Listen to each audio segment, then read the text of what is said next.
მოვიდით აყვანისე მეუღლე ჩვენს აღმერთსა მოვიდით აყვანისე შეურეთ ისესა მეუღლე ჩვენს აღმერთსა მოვიდით აყვანისე და შეურდეთ ქრისტესა მეუღლეს და აღმერთსა ჩვენსა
განსაკუთრებით აღნიშნავთ ამ დღეს ჩვენ სოფელ გამარჯვებაში, სადაც უწმინდესის ლოცვა-კუთრევით შენდება ამ დღესასწაულის სახელობის ტაძარი.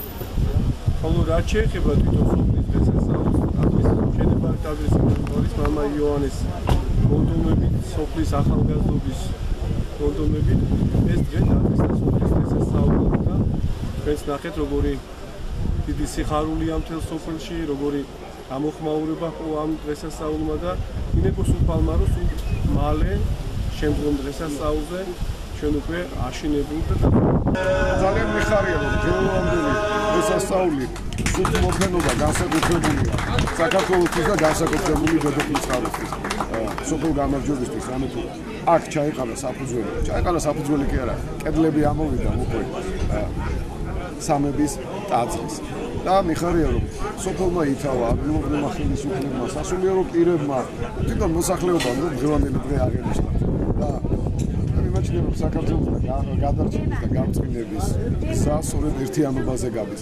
სულ ვამბობ ხოლმე რომ ჩვენ უნდა შევძლოთ ერთმანეთის დაფასება. გამორჩეული ნიჭის დაფასება, ერთმანეთის თანადგომა.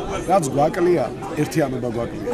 ძალიან დიდი იმედი მაქვს რომ ამ რალის მეტყველ სოფელში სახელი ქვია გამარჯვება. გამარჯვება სწორედ აქედან დაიწყო. ეს დღევანდელი დღე